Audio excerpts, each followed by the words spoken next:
Listo, desde este momento estamos grabando la sesión. Ya de nuevo el doctor se conecta y arrancamos. Admitir todo.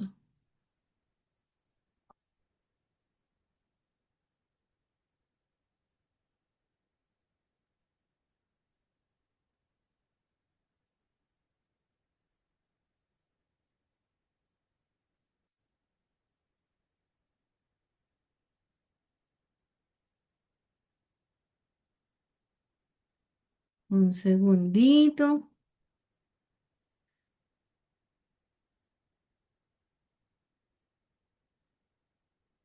Alberto. Hola. Háblame. Hola, Hola. Y bien, pantalla, confirmemos. vamos a ver ahora, parece que sí. Listo, ahí estás.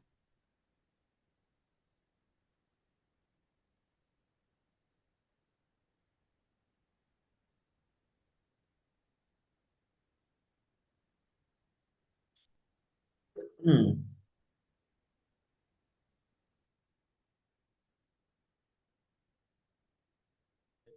Me aparece el archivo aquí, che.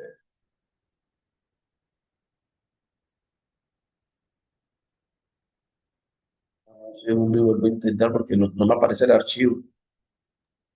Me aparecen otras cosas, pero Dale. no. Sí, ahora se me perdió el icono donde se comparte. En más, en los tres punticos que te aparecen ahí abajo, ahí te aparece la opción de compartir pantalla. Ya.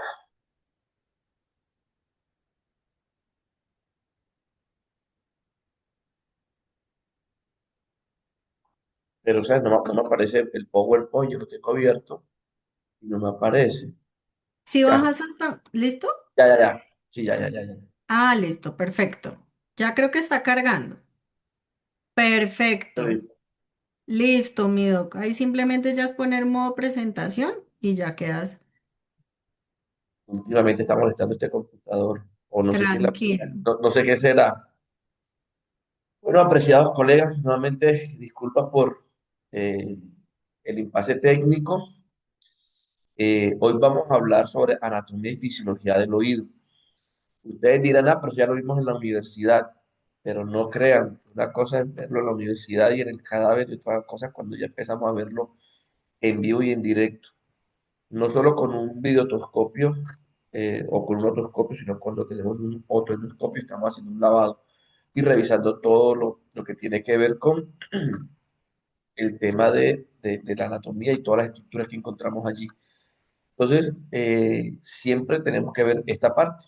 Es un poquito de teoría y eso, pero esto va a ser la base para que podamos entender el resto de los temas que vamos a ver posteriormente. Entonces, vamos a comenzar pues diciendo que el oído tiene tres partes. Un oído externo con un componente vertical y horizontal. Eso incluye el pabellón auricular, el conducto, como ya les informé, hasta llegar al tímpano. Y dentro de la especialidad que maneja esa área, pues es la dermatología. Luego viene el componente del oído medio, que ahí está ya los huesecillos, como el martillo, yunque y estribo, y son los que se encargan de transmitir las vibraciones al oído interno. En teoría, eso lo debería mirar un otorrinolaringólogo veterinario, pero sabemos que en nuestro medio no hay esa especialidad como tal. Y luego sigue el oído interno. Ya en el oído interno pues está la cóclea, los canales semicirculares, que son los responsables del equilibrio, de la audición, y que convierten las vibraciones en señales nerviosas. Y eso lo ve el neurólogo. Ahora, desde el punto de vista dermatológico, nosotros casi siempre nos metemos con las tres áreas o atendemos las tres áreas. Sin embargo, pues el oído interno sí va a ser un poco más del neurólogo.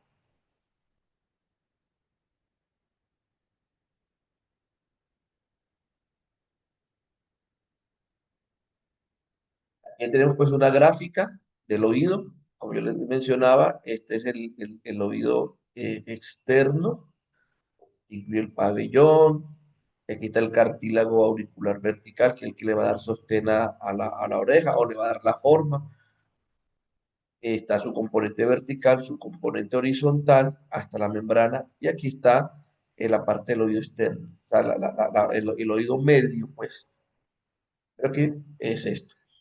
Y dependiendo de la raza, dependiendo de esto, van a haber diferentes conformaciones del cartílago o de la parte de la oreja. Así que tenemos razas como el Basset Hound con las orejas caídas, al igual que el Cocker, al igual que el Beagle. Vamos a tener pacientes con las orejas erguidas, como el pastor alemán, el pastor belga, un poco más cerradas y pegadas hacia la cabeza, como el bulldog inglés, el pug y casi todos los brachiocefálicos. Y en los gaticos, pues está el Scottish Fold, que presenta esa misma conformación anatómica.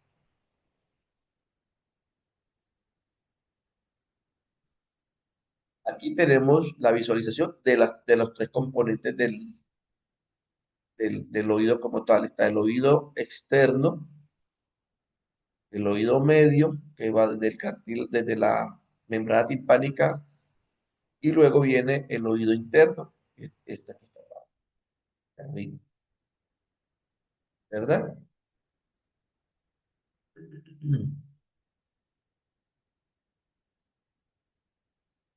Entonces, eh, viendo algunas definiciones, decimos que el pabellón auricular es una estructura móvil que recoge las ondas sonoras, por eso tiene la particularidad de poderla mover en los animales. Los pabellones auditivos pueden ser erectos y pendulantes, presentan un margen medial, que eso lo vamos a ver en una próxima imagen. Va a tener una parte rostral y otra lateral y caudal, ¿verdad? Y contienen un bolsillo que es el marginal cutáneo, aparentemente sin ninguna función. Está la escalfa, que es la porción plana y pendulosa del pabellón auricular y su punta es conocida como ápex. Y a su vez los márgenes escalfables del cartílago auricular se conocen como hélix. ¿Sí? Entonces, la piel que recubre el cartílago, cuando en la parte cóncava, la parte va a ser más adherida, va a estar más pegada en la piel. Esta piel presenta características similares al resto de la piel y contiene glándulas sudoríparas, apocrinas, glándulas sebáceas y folículos pilosos. En este punto radican varias de las diferencias raciales de los perros y los gatos, como ya les mencionaba hace un momento. ¿Qué otras características encontramos aquí? Que el cartílago auricular del perro tiene varios forámenes, varios orificios pequeñitos que permiten que pasen vasos sanguíneos, nervios, y por eso es la facilidad cuando tienen algún problema a nivel de que se rascan mucho, se generen los hematomas.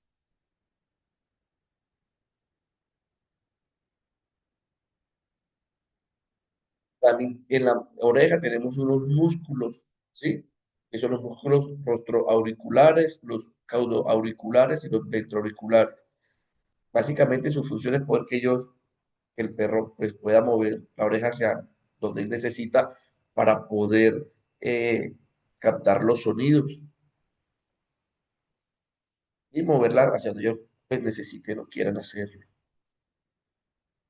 Esta es la imagen que yo les decía, entonces es importante saber, no es que nos tengamos que aprender de memoria cada espaciecito, pero sí tener de pronto algunos puntos de referencia. El ápex es la punta de la oreja, es el borde lateral, o sea, que es el externo.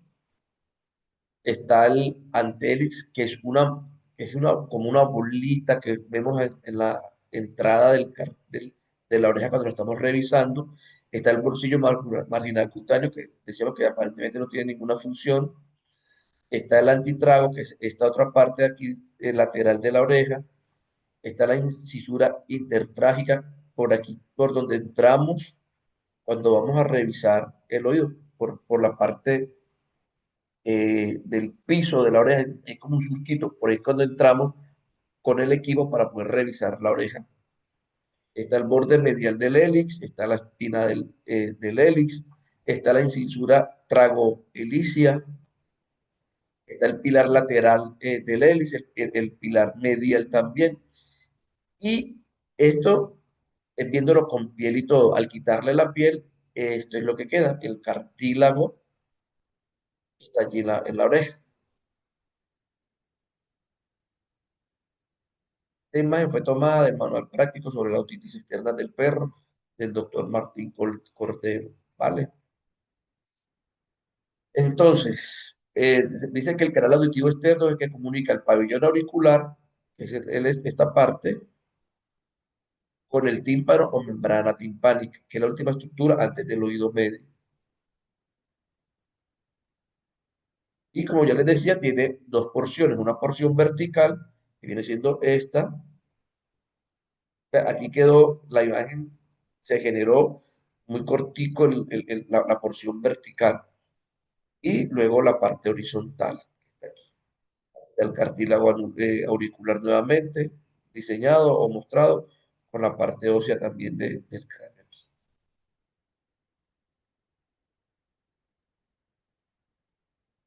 Entonces, cuando vamos a revisar o vamos a hacer una revisión de la orejita del perro o del gato, siempre debemos hacer una tracción o alar hacia arriba y luego un poco hacia nosotros. ¿Con qué fin? Con el fin de que esa L, que es el oído externo, se pueda colocar lo más horizontal posible para poder visualizar las estructuras internas. Si no, no va a ser posible poder revisar el perro, ¿verdad? Aquí se tracciona el pabellón auricular hacia arriba y esto se hace para que el cortílago se retraiga. Se mantiene la tracción hacia arriba, se introduce el otoscopio o el videotoscopio en el canal auditivo y nos permite observar todo. Miren cómo sería sin tracción, ay, perdón, y cómo sería con tracción. O sea, la diferencia que para poder observar y revisar bien el canal auricular. Si esto no lo hacemos bien, fracasamos en la revisión del oído. Esta maniobra es fundamental para poder visualizar bien el oído.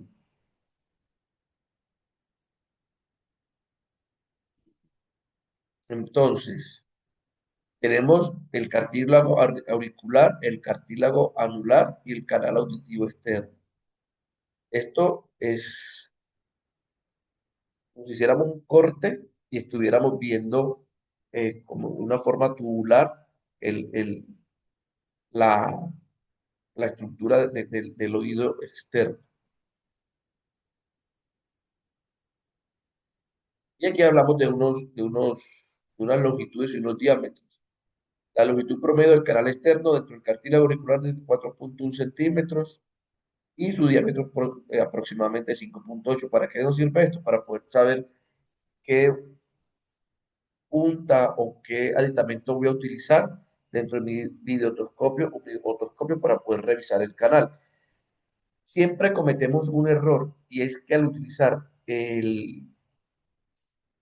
un otoscopio humano, sabemos que los aditamentos o las puntas o punteras son muy corticas, porque en el humano no necesitan sino ese tamaño de puntas pequeñas. Cuando lo usamos en el perro, no logramos ver ni visualizar absolutamente nada. Ese es un error que debemos tener en cuenta para poder corregirlo y utilizar el aditamento necesario y adecuado para eso.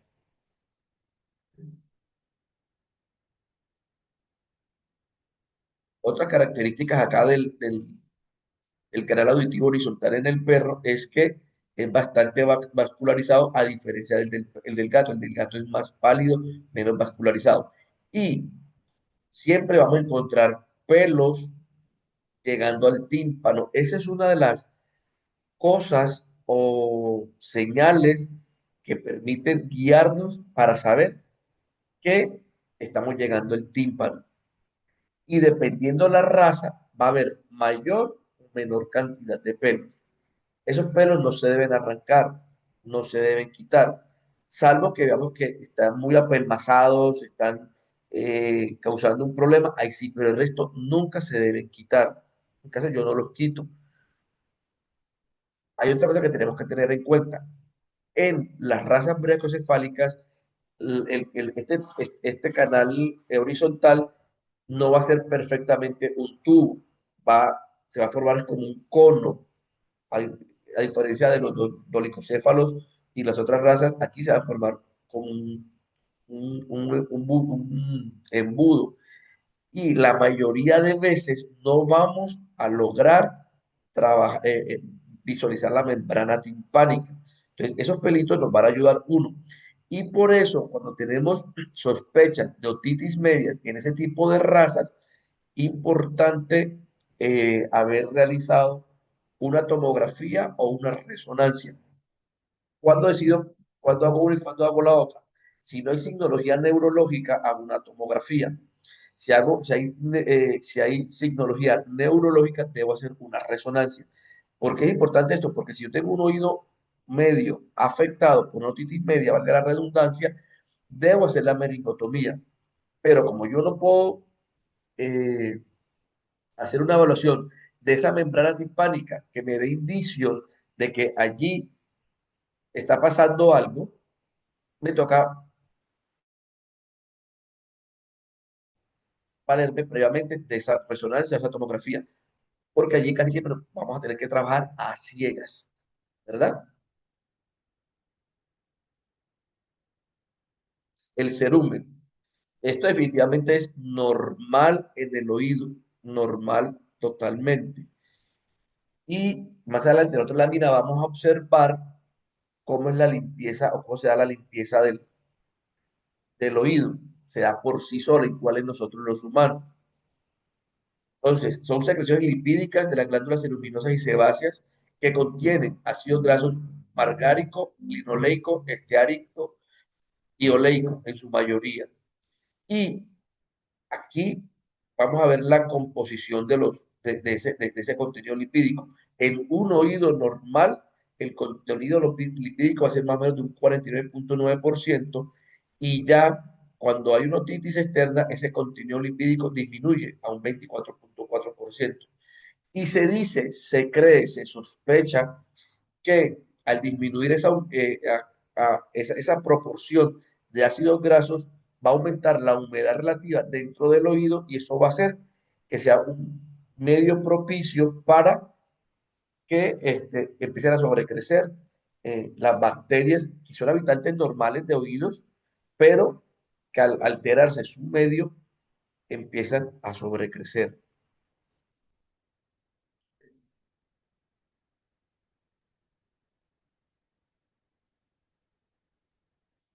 Entonces, la evaluación de la membrana timpánica. La membrana timpánica se encuentra a través del conducto auditivo horizontal al final del canal externo con una inclinación más o menos de 45 grados, no es totalmente recta, así más o menos.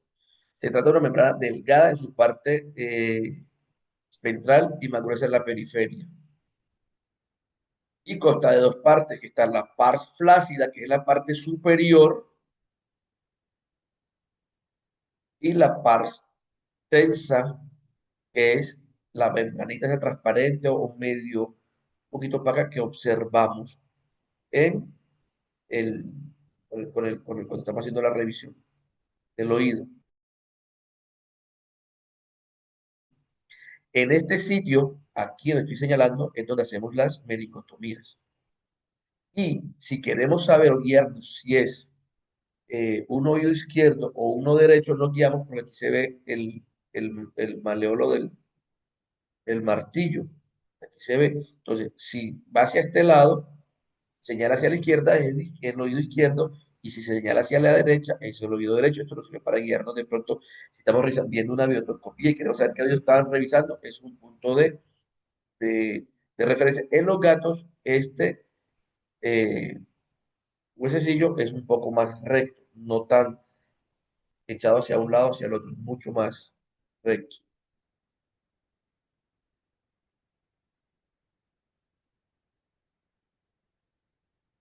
Hay algo especial con los Cavalier King Charles Spaniel. y es que tiene un abultamiento de la par flácida y se da nos indica un problema de otitis media por acúmulo de material mucoso del oído medio, que eso viene dada por la disfunción de las trompas de Eustaquio. En ellos pasa eso. También cuando tengamos un pacientico de eso, tener en cuenta esto. Bueno, aquí vemos la par flácida, esta parte, la estrella baleares, que es o la estrella del martillo, aquí, la par tensa, y algo se llama el ombligo de la membrana timpánica, que es esto aquí entonces.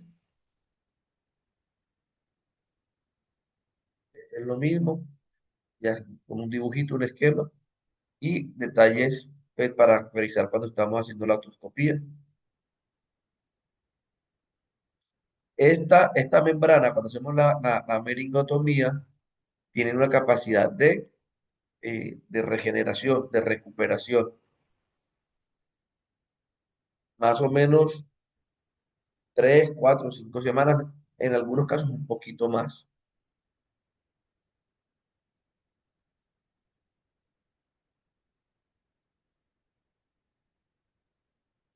Entonces, aquí nos muestran cómo se da la regeneración de la membrana timpánica. La regeneración de la membrana timpánica normalmente es experimentalmente dañadas. Dicen que después de los 14 días hay una regeneración total y tiene lugar entre los 21 y 35 días, a veces un poco más.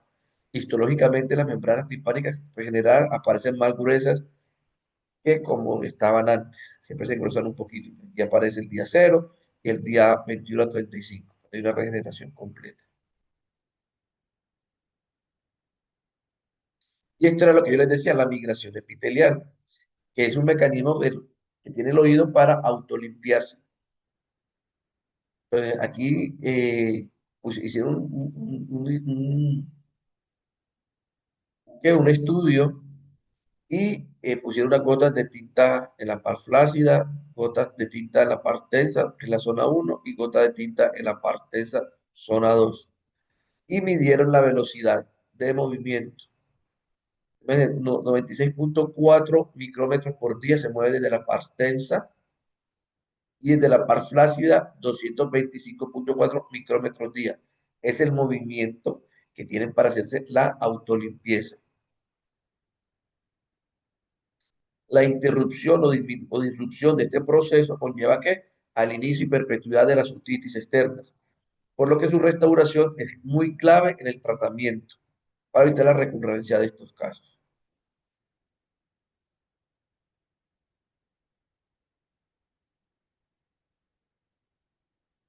Y siempre va a haber una afectación de la migración epitelial independientemente de que haya producido la alteración en el proceso de la otitis externa. Y hablando de oído medio, ¿alguna pregunta hasta aquí, Pili? Para mirar si de pronto tienen preguntas los colegas hasta aquí. Mi doc, si quieres, entonces vamos a abrir un espacio de preguntas. A mí, por ejemplo, en lo particular, me has contado cosas muy importantes y muy valiosas. Por ejemplo, esos pelos que están cerca a la membrana timpánica, que son una guía importante para no seguir avanzando o avanzar cuidadosa y despacio hacia la visión que querramos tener de la membrana timpánica. Y también acerca del cerumen, que yo creo que viene siendo siempre una duda importante alrededor de las otitis, de lo que se llaman las otitis ceruminosas. Entonces, en este momento, colegas, el chat está abierto por si tienen alguna duda o alguna inquietud alrededor de cómo debemos abordar correctamente el canal auditivo externo para poder tener una visión no solo de la membrana timpánica, sino en general de cómo se encuentra esa membrana. Entonces ya tenemos por acá unas preguntitas, Mido. Dice Armando, en el momento de la cicatrización que nos cuentas, que es más gruesa la membrana timpánica, ¿afecta en la calidad de la escucha? En teoría, dicen que Sí. no. En teoría dice que no. Ujú. Ok. Doc, yo tengo una pregunta. Cuando estabas hablando de anatomía, que hablabas de este bolsillito que decías que aparentemente no tiene funciones, porque sí tiene alguna función. Este, yo honestamente no lo he visto, simplemente realmente no está muy clara cuál es la función de ese bolsillo, pero se cree, se supone que puede ayudar a amplificar los sonidos de alta frecuencia. Es lo que, pero no está muy claro esa función.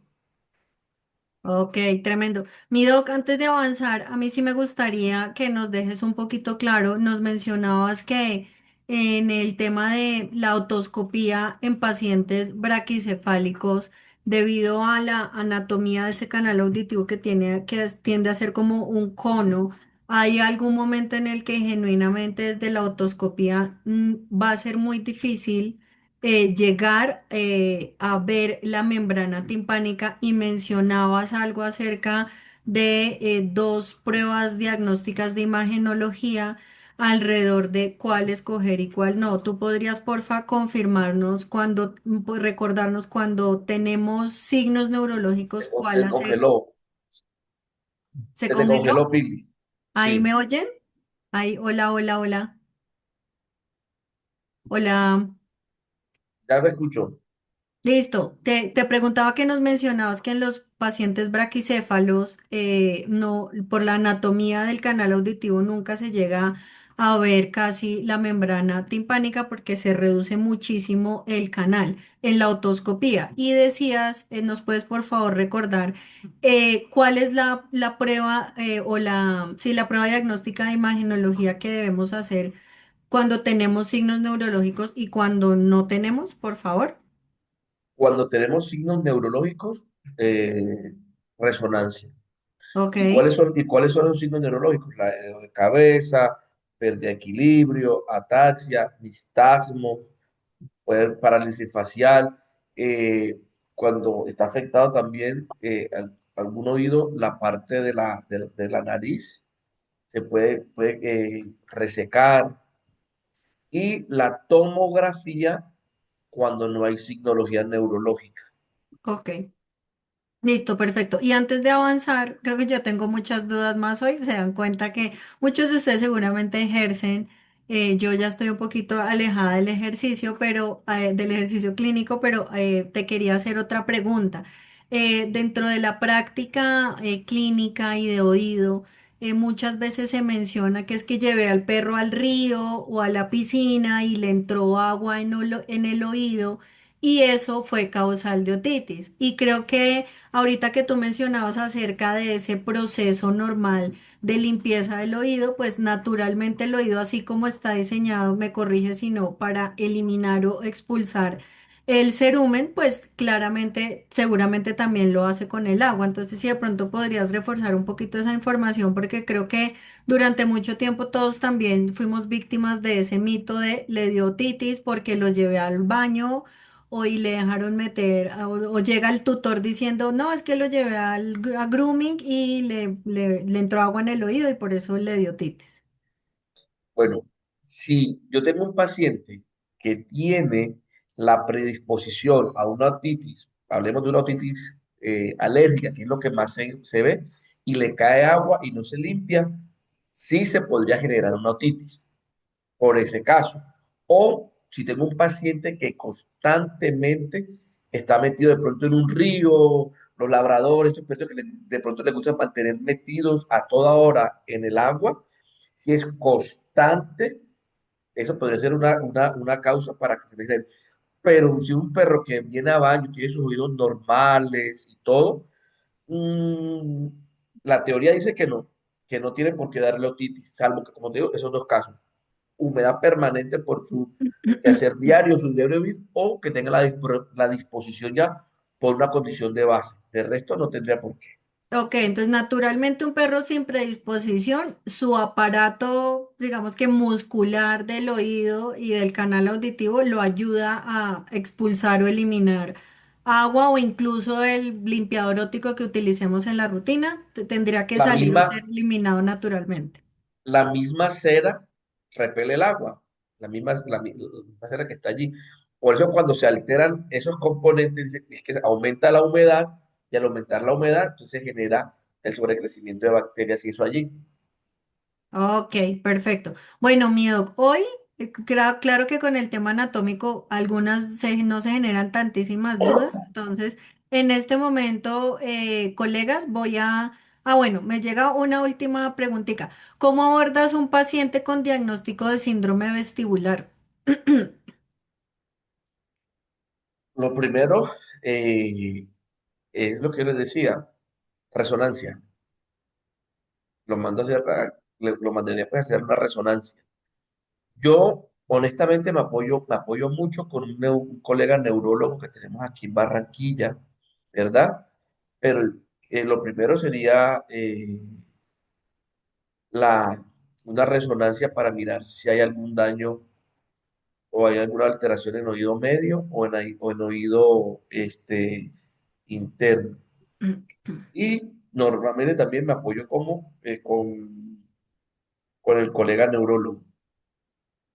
Listo, perfecto. Por aquí María Solano Cogollo nos dice, estoy ubicada en Montería y es muy frecuente la consulta por otitis recidivante en perros de finca por la inmersión constante en lagos y represas. ¿Existe alguna recomendación para estos casos? Evitar que mantengan a toda hora. O sea, ¿cuál es la causa aquí? La humedad excesiva. Hay que corregir ese problema y mirar la forma de que ya es un manejo como tal del paciente. Pienso yo, pues, porque eh, eso es importante hacer. Ya sea No. más un tema de manejo del paciente. No, ok. Dice Ángela Rojas, doctor, en los sitios donde no tenemos resonancia al alcance, ¿qué se puede hacer? Mm, complicado.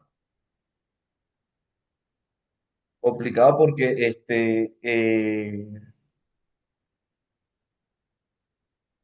eh, nos toca mirar o poder tratar de llegar a un diagnóstico. Y lo otro sería pues hacer un tratamiento sintomático del paciente, ¿sí? Para poder tratar de sacarlo adelante, corticoides y todo eso. Pero para poder llegar al diagnóstico tenemos que tratar de llegar, de tener unas herramientas eh, o tratar de buscarlas. Por mucho tiempo se pensó, por algún tiempo se pensó que la ecografía podía servir. Mm, ya se sabe que no es del todo, pero hay un artículo que habla de eso, pero no.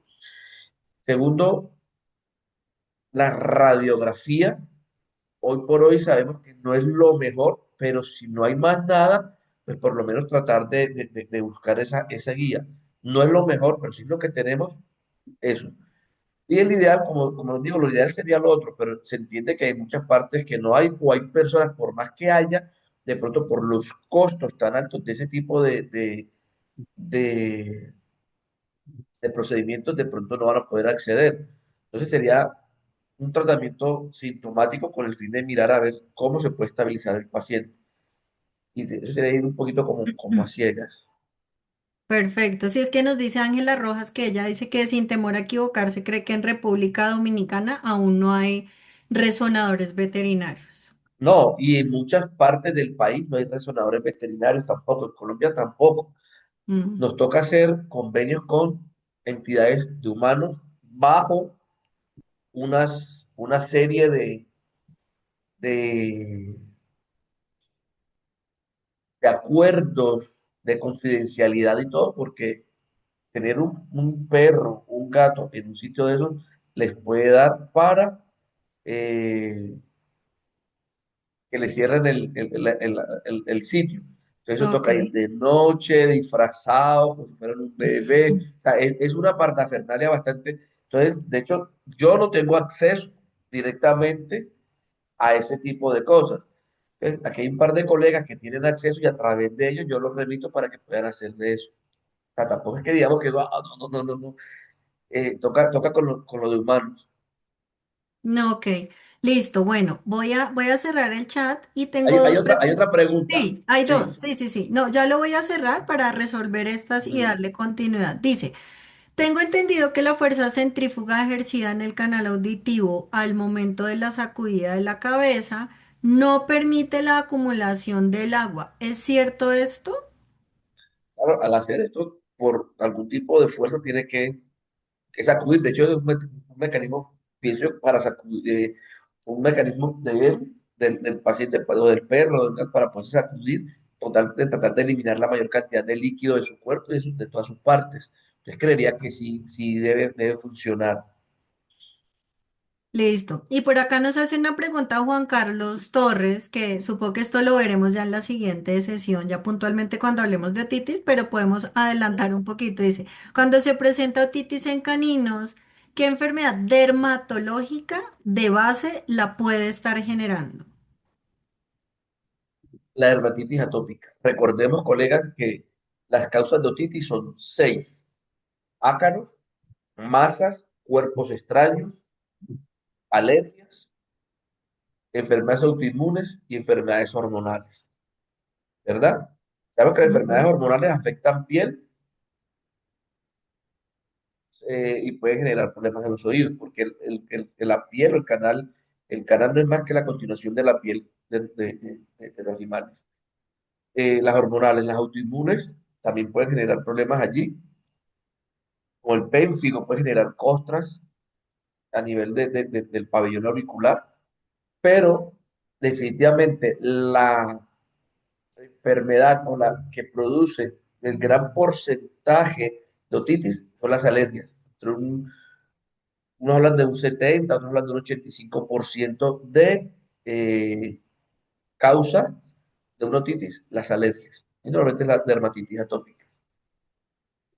Súper, perfecto. Bueno, a todos muchas gracias por sus preguntas. Ahorita al final recordemos que tenemos otro espaciecillo para hacer preguntas. Entonces, Doc, continúa, por favor. Gracias. Bueno, entonces, en el oído medio, que es esta porción que está aquí, consiste en una cavidad timpánica llena de aire. Allí hace parte de la trompa de Eustaquio, los huesecillos del oído y los músculos del ligamentos. Esta es la trompa de Eustaquio que está aquí. En gatos puede generar problemas de oído medio, el crecimiento de pólipos y cosas. Y bueno, aquí está todo, la aula timpánica, la cavidad timpánica, las cuerdas timpánicas, la membrana, todo lo que hace parte del oído medio.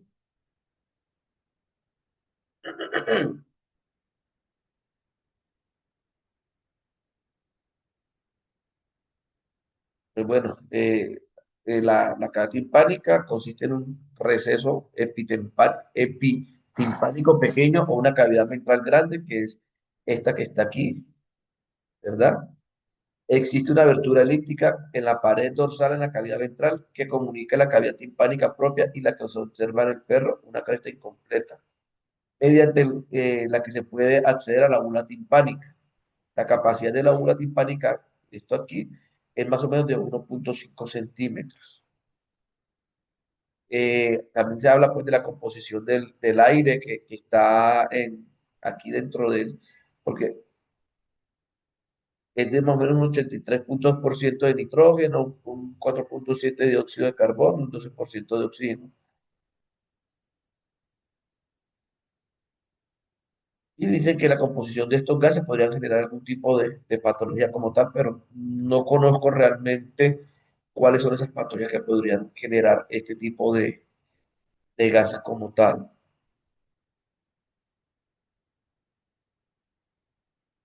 Bueno, la trompa de Eustaquio es muy mencionada, dice que es un tubo Otro, el tubo auditorio, otro austracio, un canal corto que se extiende desde la nasofaringe hacia la porción rostral de la cavidad timpánica.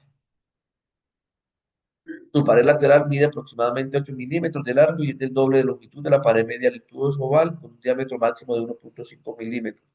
Esto porque a veces podemos tener infecciones de oído medio que vienen ascendiendo de pronto de la parte eh, de la parte esta de la nasofaringe, con una infección de boca, con esos perros que tienen esas bocas bien feas, podría de pronto generarse algún tipo de infección ascendente por ahí, por y entrar por la trompa de Eustaquio y ubicarse en el oído medio.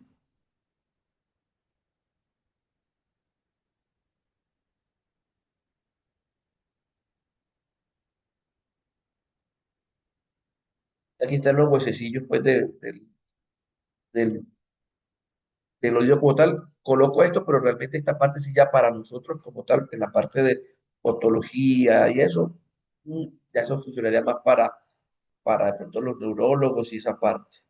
¿Ya? Aquí está el martillo, el yunque, el estribo, la ventana aquí oval, que hablábamos ahorita, y los diferentes músculos que aparecen aquí pues para que esto funcione.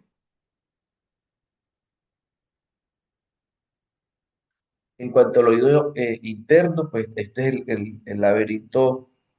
En cuanto al laberinto, pues, está formado por las cavidades del hueso temporal y petroso. Está el vestíbulo, que es la porción central del oído interno, el que se encuentran el utrículo y el sacro, que son estos que están aquí, esta porción de esto. La cóclea, que es el órgano como tal de la audición. Para evaluar la audición, pues hay algo que se llaman los potenciales de abocado. Aquí creo que solamente sé que hay una persona que lo realiza en Medellín. De resto no hay dónde más hacerlo. Aquí están los canales semicirculares que hacen parte del oído interno, el laberinto membranoso, el nervio vestibular coclear, que es el que inerva esta parte, pues su rama vestibular, que es la que nos da el equilibrio, y la rama coclear, que es la que da la audición. Tenemos el laberinto óseo, que es la porción que se encuentra en el hueso, en la parte del hueso petroso, del temporal, ¿verdad? Aquí está el meato acústico interno. Tenemos también otro componente que es el laberinto membranoso, que contiene los órganos sensoriales que controlan el equilibrio y la audición, con sus componentes con el utrículo sacro, que ya lo habíamos dicho, conductos semicirculares y conductos cocleares. Toda esta parte aquí, cada uno tiene su posición. Y se dice que cómo es posible la audición, ¿verdad? Entonces tenemos que las ondas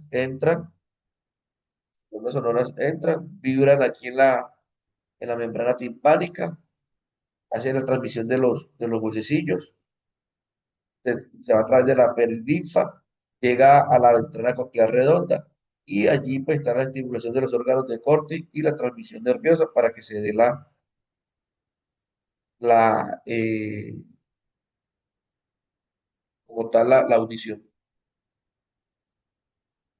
Y se dice que los cachorritos a partir del día 14 es donde ya se puede generar algún tipo o se entiende que ya pueden responder a estímulos eh, de sonido. Venga, si eso era lo que tenían para hoy, como les decía, un poquito de teoría, teoría, teoría, pero es fundamental conocer esta parte, sobre todo lo que tiene que ver con oído medio y oído externo. Y ya pues los que quieran profundizar en la parte de neurología, pues ya la parte del oído interno. Una pregunta. Perfecto, Doc. En este momento el chat está abierto. Yo sí te quería hacer una pregunta. En algún momento mencionaste o te quisiera preguntar, si lo vamos a ver más adelante, lo profundizaremos y mencionabas acerca del cerumen y de cómo deberíamos limpiar correctamente un oído. O sea, en qué caso, me pregunto yo debo limpiar un oído, con qué frecuencia debo limpiar un oído o en qué condiciones de cerumen yo decido, esto es un cerumen que es normal, que no es excesivo, como para que nos des de pronto esas pautas alrededor de, mientras que nuestros colegas empiezan a formular preguntas. Ya por aquí tenemos unas preguntitas. Bueno, siempre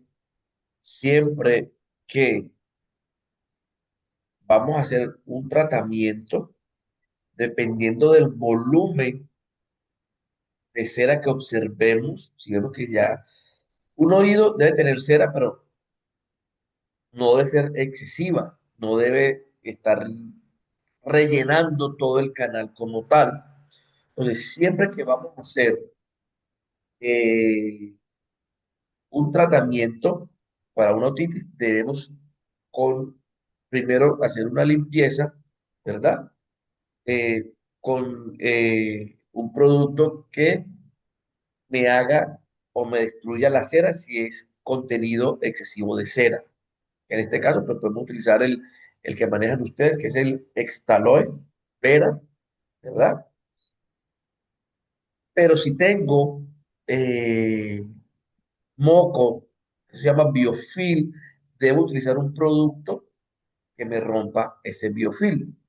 ¿Con qué fin? Con el fin de limpiar el canal y que el medicamento que yo voy a utilizar en ese caso para matar las bacterias, para matar las levaduras que estén allí o controlar ese tipo de microorganismos, funcione.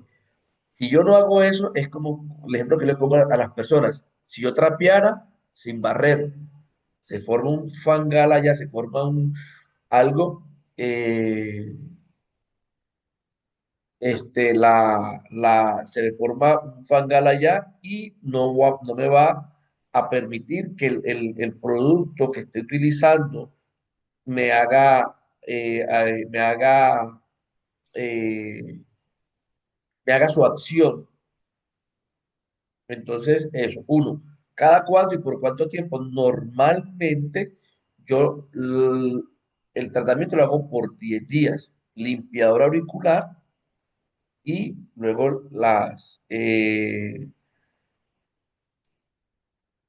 el medicamento que voy a aplicar para matar bacterias y todo eso. Uno. Dos, después hago un tratamiento de mantenimiento y dependiendo qué tanta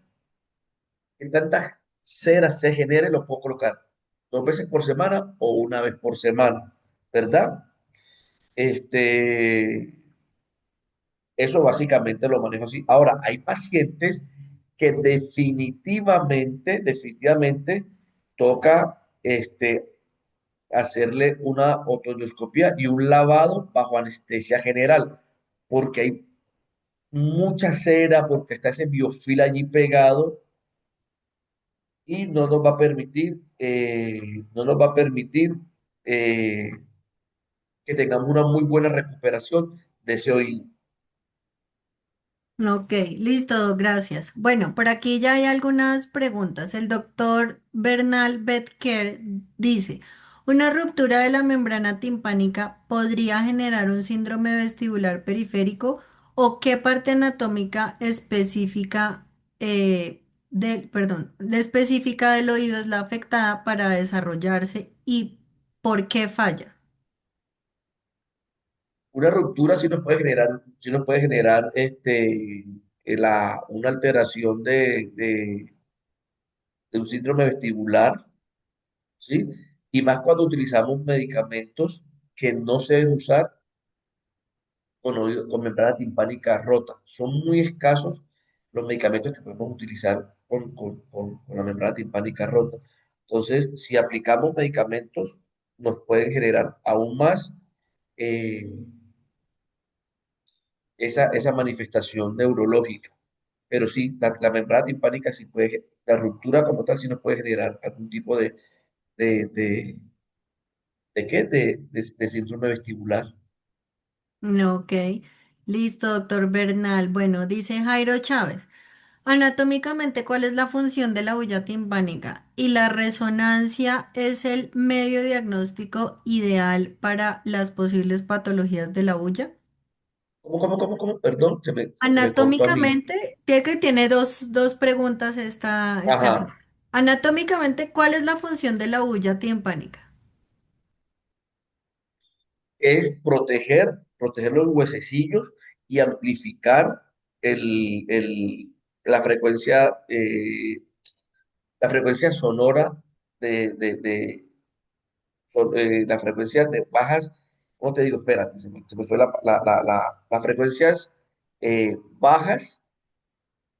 Eso tiene un nombre especial cuando miden las frecuencias de sonido, ¿sí? Ajá. Entonces, básicamente es proteger los huesecillos y amplificar se me escapa el nombre ahorita, ¿Las frecuencias? esas frecuencias bajas, Ajá. amplificarlas, ¿sí? Y lo Ok. otro dice, aquí la encontré, y la resonancia es el medio diagnóstico ideal para diagnosticar posibles patologías. Acuérdense, resonancia si hay procesos neurológicos, tomografía si no los hay, si no hay signología eh, neurológica, vamos a utilizar la tomografía, y si hay signología neurológica, la resonancia. Listo, perfecto. Mary te saluda. Hola, buenas noches. El doctor Bernal nos hace otra pregunta. ¿Cómo progresa una otitis media a partir de una otitis externa? ¿Es común que pase o las enfermedades del oído medio son propias? La cronicidad, cuando tenemos otitis externas crónicas, se termina generando, se puede terminar generando una otitis media. Uno. Dos, también vía ascendente por la trompa de Eustaquio, también se podría generar una otitis media. Pero básicamente cuando tenemos esas otitis crónicas, nos puede generar también una otitis media. Medio. Yo te quería Es hacer ahí más, una pregunta. inclusive, perdón, Tranquilo. a veces tenemos lo contrario, otitis externa, la tratamos, no revisamos más allá, y a veces tenemos una otitis media allí sin darnos cuenta, que también nos puede generar una cronicidad de la otitis externa, perdón. Ok, dentro de tu práctica clínica, pues tenemos tres oídos, el externo, el medio y el interno. ¿Con qué frecuencia diagnosticas cada uno de ellos? O sea, si en porcentaje pudieras de pronto determinar en qué porcentajes diagnosticas más otitis externas, otitis medias, otitis internas. Hasta el momento, el 99.9% son otitis externas. No he tenido todavía, quizás creo que una otitis media e interna, pues haya oído, el interno no he tenido. No, ok, listo. Mary dice, Doc, tengo una pregunta. Para limpiar el oído de un paciente con otitis, ¿se puede realizar limpieza con agua oxigenada? Hay personas que lo hacen, yo no lo hago, ¿verdad? Pero sí hay personas que lo hacen. Yo utilizo otro tipo de limpiadores, y como yo les decía, si es luminosa, busco algo que me rompa ese cerumen. Si Ujú. es por biofilm, utilizo algo que me quite o me deshaga el biofilm. No utilizo eso. Hay personas, yo en algún momento lo utilicé, inclusive, eh, o más bien los argentinos utilizan champú para lavar oídos. Yo lo hice, y en el último precongreso que estuve de odontología, la conferencista me decía, oh, se agarraba la cara, este muchacho está loco, me decía, porque, pero yo le decía, pero mira, yo lo aprendí en un posgrado que hice con argentinos y ellos lo hacen. Entonces, hay cosas que se hacen, pero yo en algún momento lo hice con el champú, no lo volví a hacer. Y con la agua oxigenada hay personas que lo hacen también. Yo no lo hago, pero sí hay gente que lo... Ok. Alrededor justamente de sustancias, Doc, es que me van generando dudas con las propias preguntas que hacen nuestros colegas. Se habla de sustancias que son ototóxicas. Son ototóxicas porque las estoy usando cuando la membrana timpánica ya está comprometida o per se hay algunas sustancias que puedan ser ototóxicas. Pues hay algunos antibióticos que pueden ser ototóxicos, pero si la membrana timpánica está, o sea, se utiliza a la dosis adecuada, por el tiempo adecuado, y la membrana timpánica está bien, no debería generarse ototoxicidad. Se genera ototoxicidad cuando está la membrana timpánica rota. Ok. Ahí sí vamos a generar algún tipo de cosas. Yo tuve una pacientica, colegas, que hasta mitras le echaron en esas orejas. ¿Hasta qué? ¿A mitras? A mitras. No sé esa perra cómo no se murió. Imagínense. Ok, ok. Es, Listo. Bueno, Laura Muñoz dice, Doc, buenas noches. En pacientes que uno ya encuentra el conducto estenosado parcial o completo, ¿se hace tratamiento igual en ese oído? Y por favor, ¿puedes mencionar casos donde ya se deba intervenir quirúrgicamente?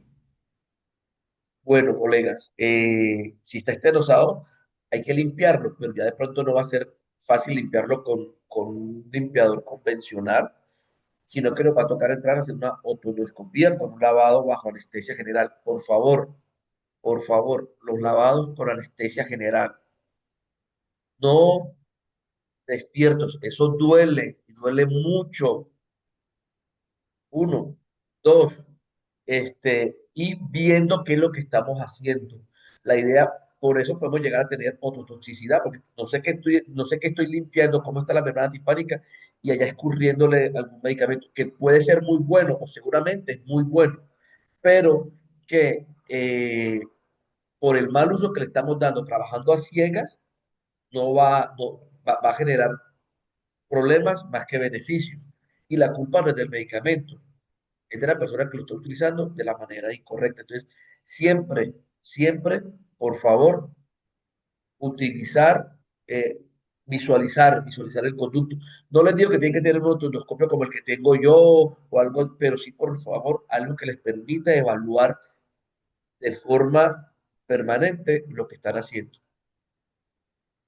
Ok, listo, Doc Laura. Bueno, ¿y Perdón, en qué casos? perdón, Pilar. Sí, sí, Y sí. si está esterosado, pues bueno, hay que dar un tratamiento para ayudarlo a abrirse. Normalmente damos prednisolona a 1 miligramo kilo, 15, 20 días para tratar de que ese oído abra. Lo último que hacemos es pensar en una ablación de oído. Ok, Sí, listo. listo. Jairo Chávez, ¿qué tan diagnóstica puede llegar a ser la tomografía para diagnósticos de oído medio e interno? Sí, para diagnosticar una otitis y mirar contenido, claro que sí.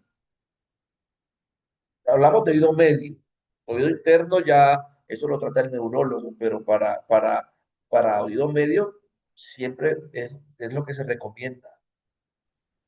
Perfecto. Juan Carlos Torres dice, algo también muy importante en oído es depilar el vello. Muchas veces el canal auditivo se encuentra totalmente obstruido por estos mismos.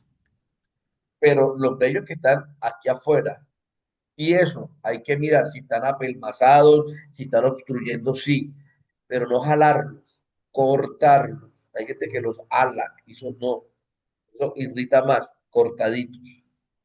Sí, eso. Alguien Y la colega que preguntaba sobre los estenosaurios tenía una segunda parte de Ok. la pregunta, algo como de cuándo se interviene quirúrgicamente, ¿no era ella o es otra Ajá, pregunta? sí, era la misma. Bueno, cuándo se se Interviene. interviene? Cuando está demasiado cerrado y el cartílago que yo cancioné por ahí mencionando a toda hora se ha calcificado. Ahí ya pensamos entonces en hacer una ablación. Uno. Dos, cuando tenemos masas abundantes en el oído, también nos toca hacer eso porque si no, nunca vamos a quitar eso. Básicamente allí uno interviene, pero lo último que uno piensa es hacer eso. Ahora, en las razas brachiocefálicas, ustedes saben que son particulares en todo. De pronto no pensar en una ablación, sino un tratamiento de mantenimiento. para tratar de estar, el oído esté lo más limpio posible, esté sin bacterias y esté lo más, como digo, lo más limpio posible. Pero tratar, como les digo siempre, la última opción es ablación. Yo hasta el momento solamente he tenido que hacer una ablación parcial del vertical, pero fue porque donde lo trataban, el perro se llenaba de pus y lo que hacían era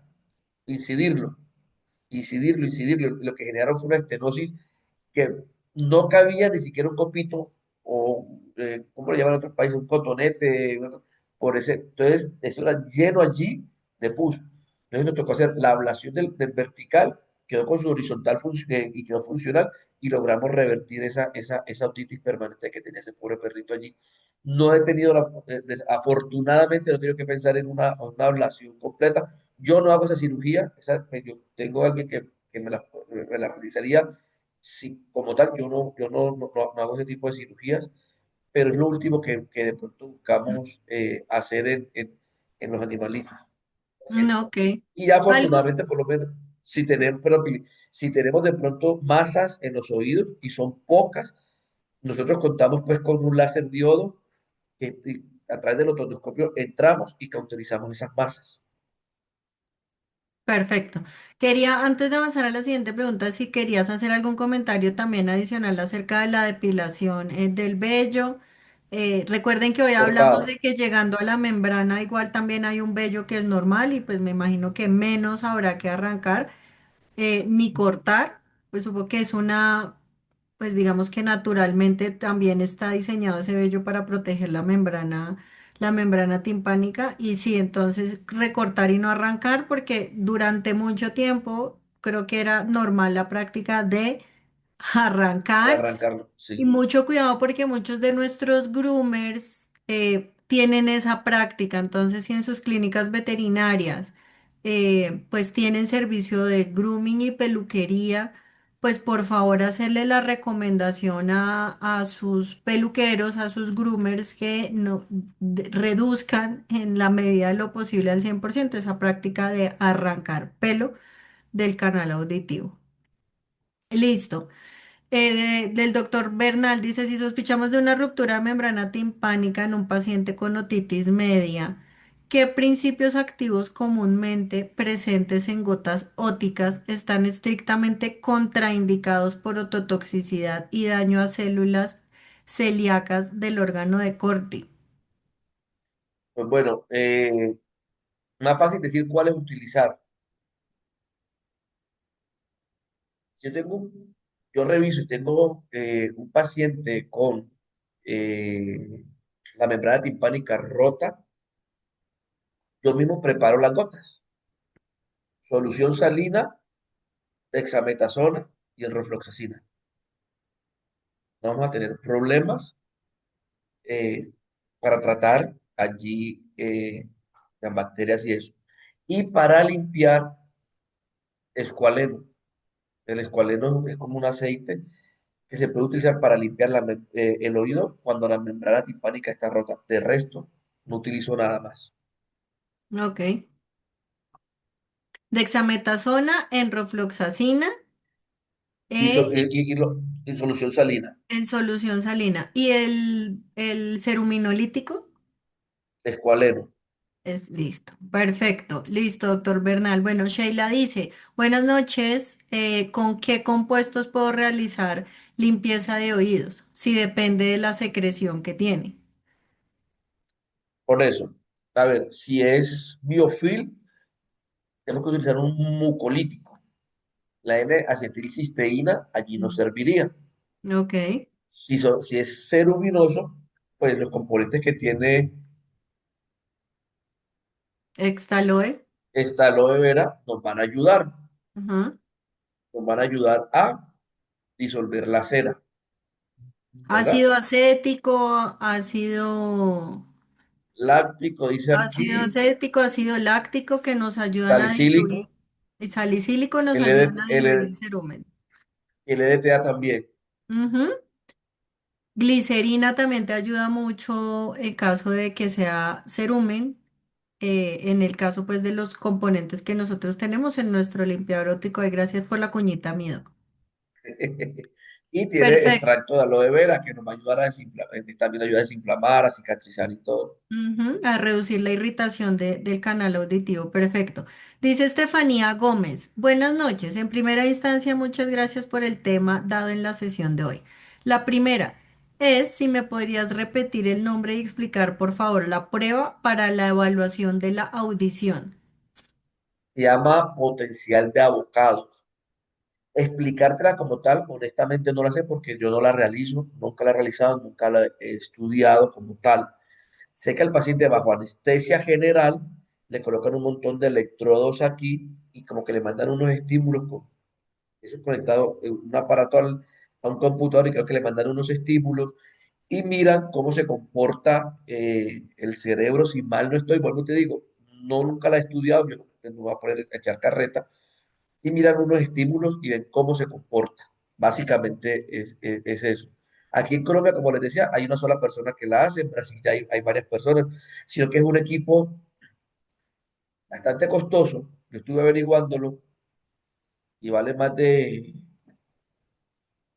si mal no estoy, vale más de 40 millones de pesos colombianos, las que son de otro país, para hacer la conversión en dólares, y es algo que no tiene mucho uso, mucha demanda. Entonces, es enterrar un capital allí Ujú.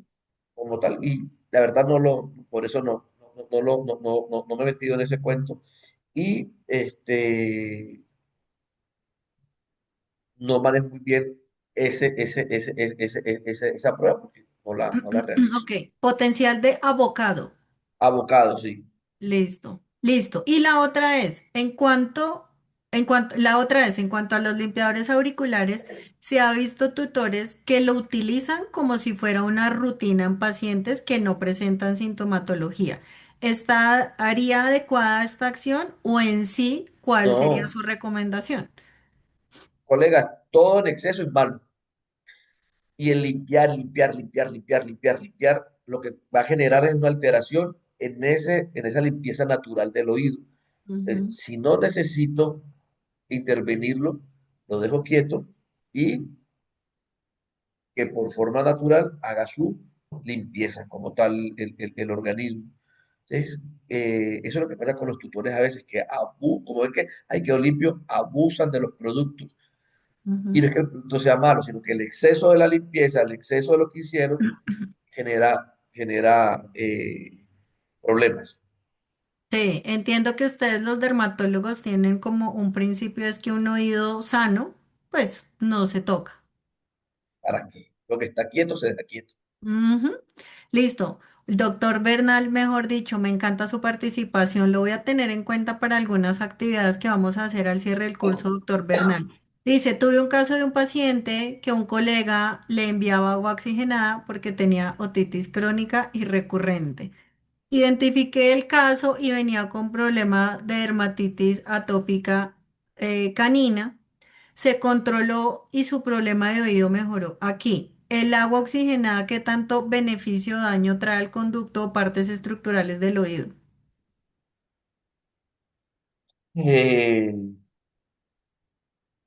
Va a irritar, va a, pienso yo, que podría alterar. A ver, yo no lo utilizo, uno, pero para mí podría generar una irritación a nivel del conducto y podría de pronto quizás dañar la membrana timpánica. Vuelvo le digo, hay personas que lo usan, yo no lo uso. No, no. Sí, teniendo productos como el que les acabé de mostrar en el mercado, ¿para qué ponernos a inventar cosas? ¿Sí? Ujú, De pronto pensarán, no, vamos a matar las bacterias que están allá por el estallido que se da, por las moléculas de oxígeno, todo el cuento. Pero no. Yo creo que puede terminar siendo irritativa. ok. Listo. Laura Muñoz hace una pregunta que me parece muy importante y dice que para realizar una citología o cultivo, ¿cuánto tiempo debería llegar el paciente sin haberle puesto antes algún producto en el oído? Bueno, colegas, yo ya no hago cultivos, no hago cultivos. No sé si lo hablamos en la primera clase. Eh, Cuando, este, cuando hacemos un cultivo y un antibiograma, lo que estamos midiendo es la cantidad mínima de medicamento que va a hacer su acción contra la bacteria, ¿sí?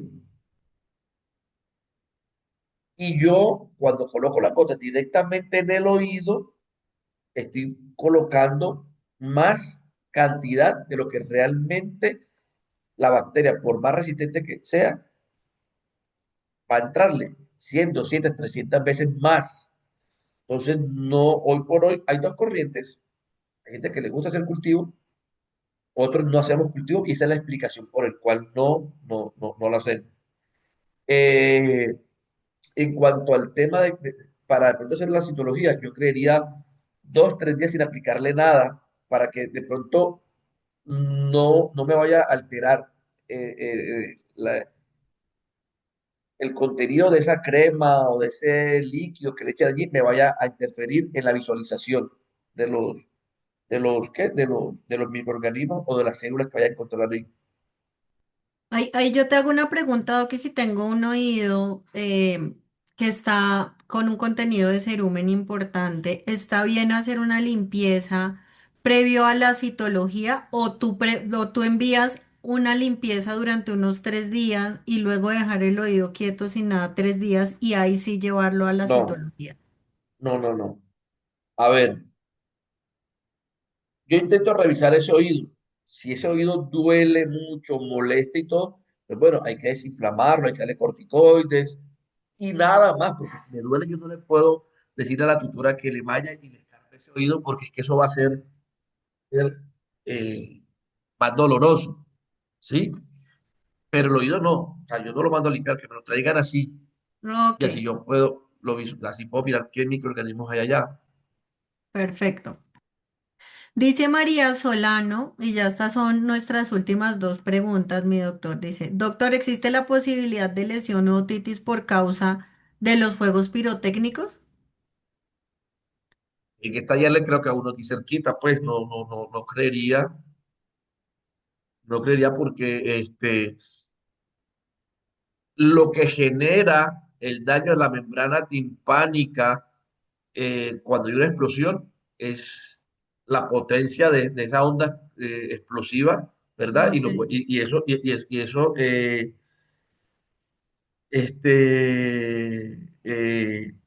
no es cercano, eso es lejos, por eso estalla. ok, Él no creería. listo, vale. Y la última pregunta, mi doc, en la cual yo también quiero también hacer una pregunta adicional ya para cerrar. Dice Jairo Chávez, cuál es la sintomatología frecuente en ruptura timpánica? Y también yo quiero preguntarte cuáles signos están asociados a ototoxicidad, o sea, en qué caso yo sospecho que no vi que la membrana timpánica estaba rota y le tiré un medicamento ototóxico y se generó alguna sintomatología. Entonces, la primera es sintomatología frecuente en ruptura timpánica y en ototoxicidad. Pueden ser parecidas.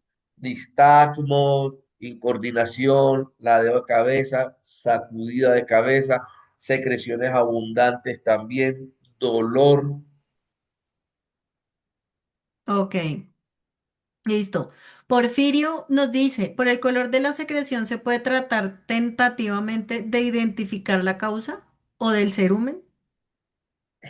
Eh, Vean, yo pensé, a ver, permítame, yo apago la máquina que quitar, denme un segundito, por favor.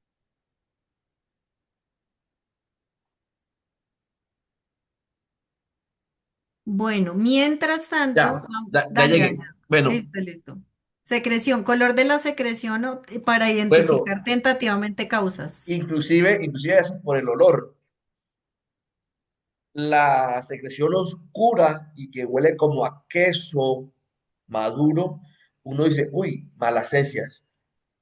Colegas, yo me he encontrado otras cosas diferentes a las malas heces. Lo que sí he visto es que hay un olor o un olor como a metal, un olorcito así como particular, y si la secreción es como medio chiclosa, que es el biofil, que es así, normalmente son bacilos.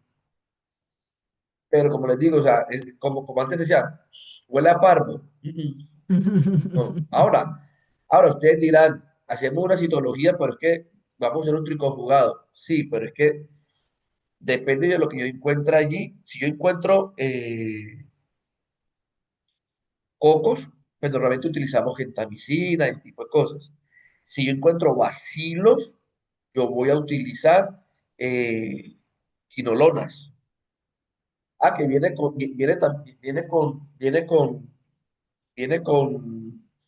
un antimicótico, ¿sí? Porque a veces encontramos uno que otro por allí. Y un corticoide porque necesitamos definitivamente que desinflamar ese oído. Entonces, yo definitivamente sí o sí, otitis igual a citología. Es una prueba que nunca se debe dejar de hacer. Siempre hay que hacerla. Siempre, siempre, siempre. Sí, en dermatología las pruebas diagnósticas pues son la única forma de diagnosticar. Listo. Y por último, y ya con esto cerramos las preguntas por el día de hoy, dice Jairo Chávez, el aumento de hiperemia y secreción ótica es indicativo de recibida dermatitis atópica canina, ya que lo he visto en pacientes tratados con prednisolona. Pero es un comentario o una Es un pregunta. comentario. Ok. Sí, el enrojecimiento. eh, a ver, si nosotros nos enfocamos en tratar la otitis, solo el microorganismo que tenemos allí, que no es una causa, sino un complicante, el perro se puede mejorar. ¿Por qué? Porque tiene corticoides, tiene un antibiótico dentro de la oreja y todo. Pero 2 o 3 meses después va a volver otra vez afectado. Debemos tratar la causa de base. Entonces, si le desactivamos la alergia, hacemos un tratamiento de mantenimiento tanto para la alergia como para el problema del oído, seguramente el paciente va a poder tener recaídas, claro que sí, pero van a ser mucho más espaciadas en el tiempo, no van a ser tan seguidas. Ok, perfecto. Bueno, a todos nuestros colegas les agradecemos muchísimo por quedarse justamente a este espacio de resolución de preguntas que siento que es demasiado enriquecedor porque ahí es cuando todos nosotros podemos contar nuestras propias experiencias y intercambiar conocimiento, claro que sí, y opiniones, que es muy valioso. Y ya para cerrar, me disculpas, mi doc, me tomé acá la molestia de compartir pantalla, recordarles que para quienes son médicos veterinarios aquí en Colombia, actualmente tenemos esta iniciativa desde el Laboratorio Servinsumos para celebrar el Día del Médico Veterinario, esta actividad que se llama Héroes que cuidan vida, que recordemos que está diseñada o la diseñamos para reconocer el trabajo de los médicos veterinarios que generan impacto real en sus comunidades, que constantemente demuestran vocación, servicio, compromiso y que algunas veces o ya han sido reconocidos en sus comunidades. Recordemos que no buscamos a los médicos que son más famosos, sino a los que tienen una acción más significativa en su comunidad. Entonces, recordemos que aquí en el chat está fijado en este momento el link para que ustedes se postulen o postulen a colegas que ustedes creen que son héroes que cuidan la vida y que tendrán historias reales que merecen ser contadas justamente para ser reconocidos el Día del Médico Veterinario que aquí en Colombia lo celebramos el próximo mes, el 10 de mayo. Doctor Alberto, muchísimas gracias. A todos nuestros asistentes que vienen juiciosos todos los miércoles, les agradecemos mucho por continuar con estos espacios. La próxima semana les estaremos ya enviando el segundo quiz correspondiente a la sesión que tuvimos el miércoles pasado y a la sesión de hoy para que lo resuelvan y ya nos quedan solamente 2 sesiones. Yo siento que el tiempo se pasó muy rápido, ya nos quedan solamente las últimas 2 sesiones los próximos miércoles, Así que sigan con toda la intención y sigan con esta buena energía y con este compromiso que ya casi terminamos y lo que viene muy significativos. Todo el curso ha sido significativo, pero lo que viene muy genial porque entendemos que las cronicidades en las enfermedades de piel son el pan de cada día y justamente vamos a empezar a abordar el tema de cronicidades. Así que muchísimas gracias a todos y que tengan feliz noche. Doctor, un gusto verte. Muchísimas gracias. Bueno, muchísimas gracias a todos, Pilar. Muchísimas gracias también a ti. Nos vemos el próximo miércoles por este mismo canal y a la misma hora. Por este mismo canal y a la misma hora. Que tengan, terminen de tener buena semana a todos. Muchas gracias. Que estén muy bien. Gracias. Chao. Chao.